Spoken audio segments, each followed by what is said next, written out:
Hello കുട്ടന്മാരെ, എന്തൊക്കെയാണ് വിശേഷങ്ങളൊക്കെ? നമുക്കിന്ന് നല്ല അടിപൊളി ഒരു ഡെസ്ക് ഡെക്കോർ ഉണ്ടാക്കാം. ഒരു നൈറ്റ് ലാമ്പ് എന്നൊക്കെ വേണമെങ്കിൽ പറയാം. അപ്പോൾ അതിനായിട്ട് ആദ്യം ഒരു പിങ്ക് കളർ പേപ്പർ എടുക്കണേ. എന്നിട്ട് അതിൽ നിന്ന് ടിയർ ഡ്രോപ്പ് ഷേപ്പിൽ കുറച്ച് പേപ്പർ വെട്ടിയെടുക്കണേ. എന്നിട്ട് അത് വീഡിയോയിൽ കാണുന്ന പോലെ ഒട്ടിച്ചു കൊടുക്കുക.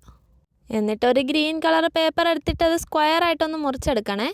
എന്നിട്ട് അതൊന്ന് റോൾ ചെയ്തിട്ട് അതിന് സ്റ്റെമ്മായിട്ട് വെച്ച് കൊടുക്കുക. എന്നിട്ട് അതിൻ്റെ മേലേക്ക് ഒരു പെറ്റലും കൂടെ വെച്ച് ഒട്ടിച്ചു കൊടുത്താൽ നമ്മുടെ ഫ്ലവർ സെറ്റായി. ഇനി അതിലേക്കൊന്ന് ലീഫും കൂടി ഒട്ടിച്ചു കൊടുക്കുക.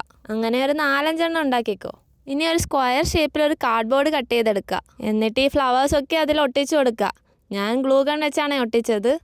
ഇനി കുറച്ച് ട്രാൻസ്പെറൻറ്റ് ഷീറ്റ് എടുത്ത് ആ കാർഡ്ബോർഡിൻ്റെ അളവിൽ വെട്ടിയെടുക്കണേ. ഒരു 5 പീസ് വേണ്ടി വരും. ഇതൊന്ന് കവർ ചെയ്തെടുക്കാനാണ്. ഇനി ഒരു സെല്ലോ ടേപ്പ് കുറച്ച് നീളത്തിൽ കട്ട് ചെയ്തെടുക്കണേ. എന്നിട്ട് അതിൽ നിന്ന് കുറച്ച് പുറത്തേക്ക് എക്സ്ട്രാ ഇട്ടിട്ട് ആ കാർഡ്ബോർഡിൻ്റെ ഒരു ഭാഗത്തേക്ക് ഒട്ടിച്ചു കൊടുക്കുക. എന്നിട്ട് ആ എക്സ്ട്രാ കിടക്കുന്ന പാർട്ടിലേക്ക് ആ ട്രാൻസ്പെറൻറ്റ് ഷീറ്റ് ഒട്ടിച്ചു കൊടുക്കുക. അങ്ങനെ 4 ഒട്ടിച്ചെടുക്കുമ്പോൾ അത് ഇങ്ങനെ ഇരിക്കുവേ.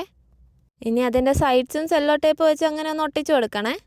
ഇനി LED ലൈറ്റ് ഇടാൻ വേണ്ടിയിട്ട് ആ കാർഡ്ബോർഡിലേക്ക് ഒരു ഹോൾ ഇട്ട് കൊടുക്കണം. എന്നിട്ട് കുറച്ച് LED ലൈറ്റ് എടുത്ത് ആ ഹോളിലൂടെ അകത്തേക്ക് കയറ്റി ചുറ്റി കൊടുക്കണേ. ലൈറ്റൊക്കെ ഉള്ളിൽ വെച്ചിട്ട് ആ ഷീറ്റിൻ്റെ സൈഡ്സൊക്കെ ഒട്ടിച്ചു കൊടുത്താൽ മതി കേട്ടോ. അല്ലെങ്കിൽ പിന്നെ ലൈറ്റ് വെക്കാൻ ബുദ്ധിമുട്ടായിരിക്കും. ലൈറ്റൊക്കെ വെച്ച സ്ഥിതിക്ക് ഇനി 4 സൈഡ്സ് ഒട്ടിച്ചു കൊടുക്കാം അല്ലേ. ഇപ്പോൾ മേലത്തെ ഭാഗം ഓപ്പൺ അല്ലേ, അവിടെയും ഇതേ ഒരു ട്രാൻസ്പെറൻറ്റ് ഷീറ്റ് വെച്ച് ഒട്ടിച്ചു കൊടുക്കാം. ഇത്രയും ചെയ്യുമ്പോൾ തന്നെ ഇതേ പരിപാടി കഴിഞ്ഞിട്ടുണ്ട്. എന്തായാലും എനിക്കിത് നല്ല ഇഷ്ടപ്പെട്ടിട്ടുണ്ട്. നിങ്ങൾക്കും ഇഷ്ടപ്പെട്ടിട്ടുണ്ടെങ്കിൽ 10-ൽ എത്ര റേറ്റിംഗ് കൊടുക്കുമെന്നൊന്ന് കമൻറ്റ് ചെയ്യണേ. പിന്നെ വീഡിയോ ഒന്ന് ലൈക്ക് ചെയ്ത് ചാനൽ സബ്സ്ക്രൈബും കൂടി ചെയ്തേക്കണേ.